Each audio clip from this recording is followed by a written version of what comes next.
Hello respected viewers, I'm George from Ireland, and behind me is where Lewis Carroll rests in peace. He's buried under his real name, Charles Lutwidge Dodgson, the Reverend, because he was a priest, he was an Anglican. Anyway, as it happens, his maternal aunt, Lucy Lutwidge, is also buried in this cemetery, but that away, you can't see it, right at the end, to the left of the main path, a bit down the hill. Anyway, so Lewis Carroll, I'll go by his nom de plume. He was born in Cheshire in, I'm trying to think, 1833, and his father was an Anglican clergyman. So Lewis Carroll's from a dynasty of Anglican clergy. Some of them had been army officers. They were Northern English. They were partly Irish as well. So Anglican clergy had very high social status back then. They weren't aristocrats, but they were often just below the gentry. Sometimes there were the scions of noble families. He wasn't quite that grand, but they'd gained preferment. They'd even been raised to the bishopric sometimes. So they were very academic. His father was a gifted mathematician. So Lewis was the third of 11 children. So his parents had a very happy marriage. When he was a toddler, they moved to North Yorkshire, where his father was given a new parish. He became Archdeacon of Richmond, Richmond being a town in North Yorkshire. I'm not talking about Richmond upon Thames. Anyway, so he was homeschooled for a time, which was not uncommon for the haute bourgeoisie at the time, and they had an extensive library, so he was, to a large extent, autodidactic. He was almost a prodigy. At the age of 7, he was able to read A Pilgrim's Progress by John Bunyan, that 17th century Baptist who'd clashed so much with the Church of England. Anyway, when he was 13, he went to Rugby school, which wasn't that far away. And it's in the West Midlands, not too far from Yorkshire, and that was one of the Clarendon 9. Lord Clarendon was to do his Clarendon report about it sometime after Lewis Carroll's time there, and had been really put on the map by Thomas Arnold, that reforming headmaster. And so team games were becoming essential, properly organised. It was not so many years since William Webb Ellis had picked up the ball and run, carrying it in football, cheating, thereby inventing rugby football, the sport we know as rugby. So the school was renowned for that.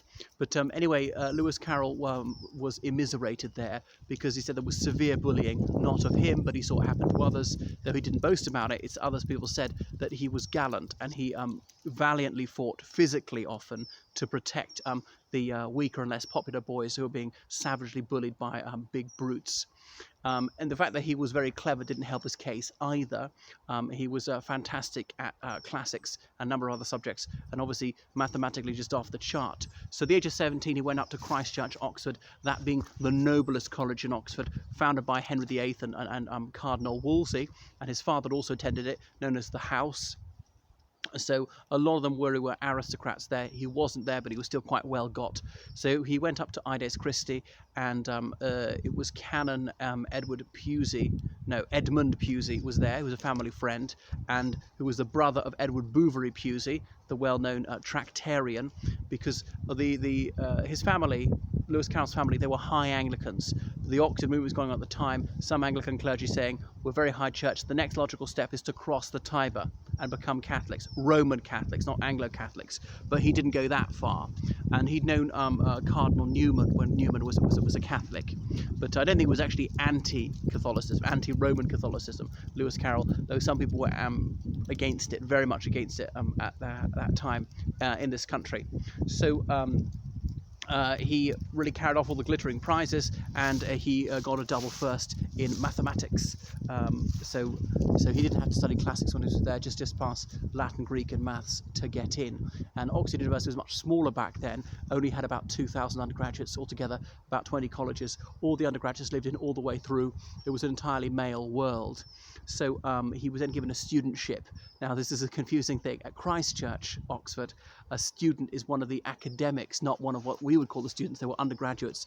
There were almost no postgraduates back at that time. You do a bachelor's degree in 3 or 4 years, and if you're good enough, they give you a fellowship, as in a permanent place in the college, lecturing, doing your research or whatever. And PhDs didn't exist in this country. There were doctorates, only honorary doctorates, a D.Lit, a D.Phil, things like that. DD as in Doctor of Divinity. So Germany had substantive doctorates. The United States started them at about the 1860s. They eventually came to this country. So a student was one of the lecturers. There were all sorts of fellows. The head of house was the dean of the college. Confusing other Oxford colleges, the dean is the person in charge of discipline. So he spent most of his adult life at Christ Church, and so he seems to have been repressed homosexual. He was also homosocial to a large extent. So there he was teaching the maths, and I'm not sure of anything else. But as well as Euclidean theorem and whatever, he turned his mind to story writing. So the fellows of Oxford colleges were almost all Anglican clergy. They rarely made an exception, allowed a non-clergyman to join. So Anglicans go there, other types of Protestants, Baptists, Presbyterians, Methodists and so on. But Catholics and non-Christians weren't allowed into the 1870s. But the Dean of Christ Church is one of the few people who was allowed to marry. So if you're a fellow of an Oxford college back then, if you wanted to marry, that was fine. They considered that no disgrace, but you needed to leave. And the college would control many parishes around the country and say, you, an Anglican clergyman, you're getting married, that's fine. We will arrange for you to live in one of our parishes, and you and your wife and your brood will live there. You go with the college's blessing. But they just felt it was incompatible with academic life. You had to be totally devoted to the life of the college. And a man with wife and a growing family was unable to dedicate himself undividedly to his task. Anyway, so he was good friends with Dean Liddell. I think it's pronounced Liddell, not Liddell. And Liddell had a number of children. So on Sunday the 4th of July, 1861, they went to Folly Bridge in Oxford, and they got on a jolly boat to row up the Isis. That's the Thames. When it bisects Oxford, it's known as the Isis. And Dean Liddell's little daughter, Alice, said, Mr. Carroll, tell me a story. So the clergyman did. And then he made up the story about her, Alice in Wonderland, and meeting the rabbit and falling down the rabbit hole and all the rest of it. And the Queen of Hearts, off with their heads, off with their heads.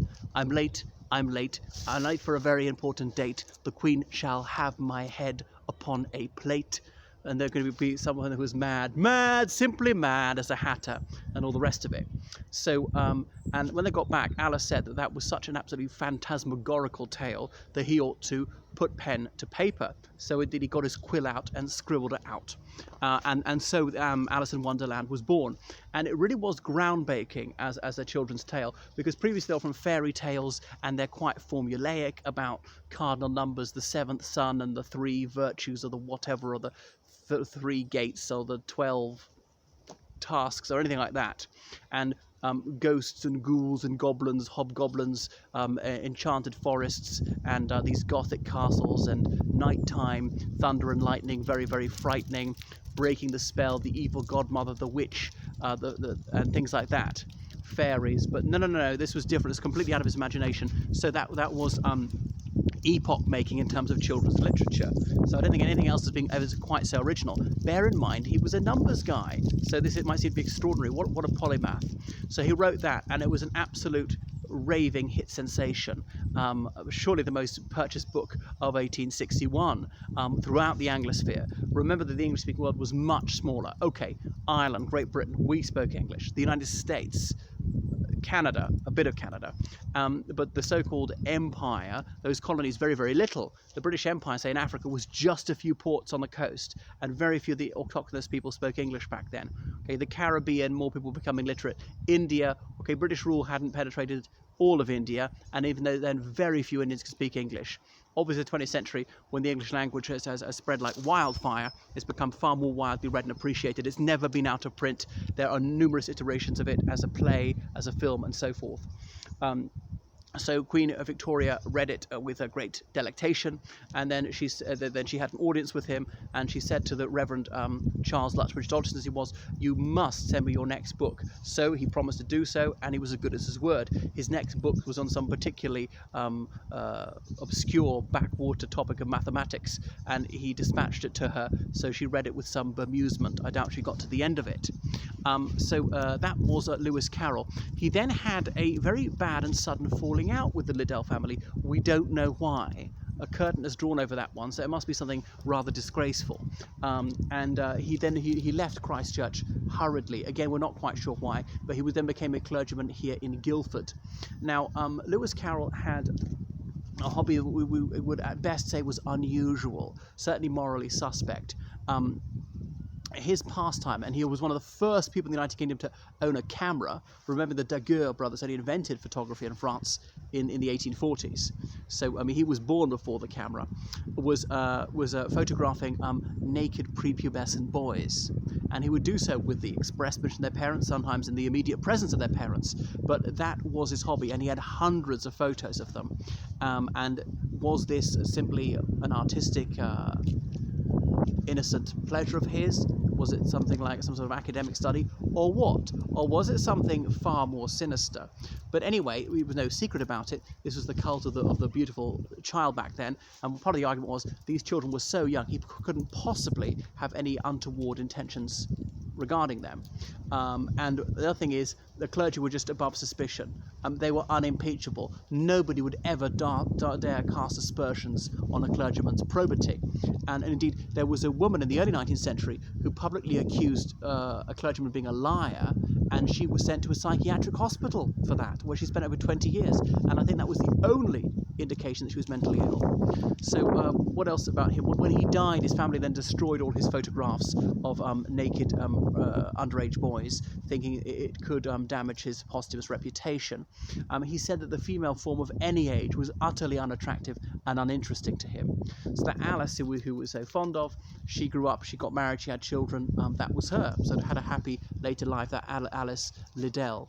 So he then ran a parish here in Guildford, and then he died of a cold on the 12th of January 1898, and he is laid to rest here, right quite close to the mortuary chapel. That's just a little bit about Lewis Carroll. So for his pen name, he took Charles, and the Latin of that is Carolus, reverse the order, that's the mortuary chapel, and he took Lutwidge, and then he turned that into Lewis, and then rather than be Charles, Lutwidge, or Carroll Lewis, he became Lewis Carroll. He put them the opposite way around because he thought it wouldn't be good for his reputation to be taken seriously as a scholar if he was known to publish something so light-hearted. Now, there was a highly eccentric furniture salesman in Oxford, and I can't remember the chap's name, but he based that Mad Hatter character on him. The Mad Hatter was because then felt was treated with mercury, or quicksilver, as we sometimes call it, and that makes you mentally ill. That's why there's the Danbury shakes. It was Danbury, I think it was Connecticut in the United States, where a lot of people were using this. This wasn't really understood till the 1960s. So it was an occupational disease. Handling that repeatedly made them go mentally ill, and that's why the Mad Hatter was like that. And he often is wearing a hat that says Hatter and things like that. And then the Off With Their Heads has come to the Off With Their Wigs, a title of a book by that most estimable legal scholar, Charles Banner, QC, who wrote Off With Their Wigs about judicial reform post-2005. Then you look, a little white rabbit someone's left there, and it says, where I am, there shall also my servant be. At the top, thy will be done, part of the Pater Noster. His servants shall serve him. Father, in my something keeping, leave we knew thy, and I can't read the rest of it, it's partly underground. I wish it was in better nick. It should be white, it should be transfiguration white, burnish it very bright. And look at this sign guiding you to it. You don't see that till you're almost on top of his last resting place. So there he rests for all eternity. Ought to be a place of pilgrimage for those who favour literature, just how innovative it was. So what a magnificent imagination he had. Anyway, that is enough about Lewis Carroll. Toodaloo.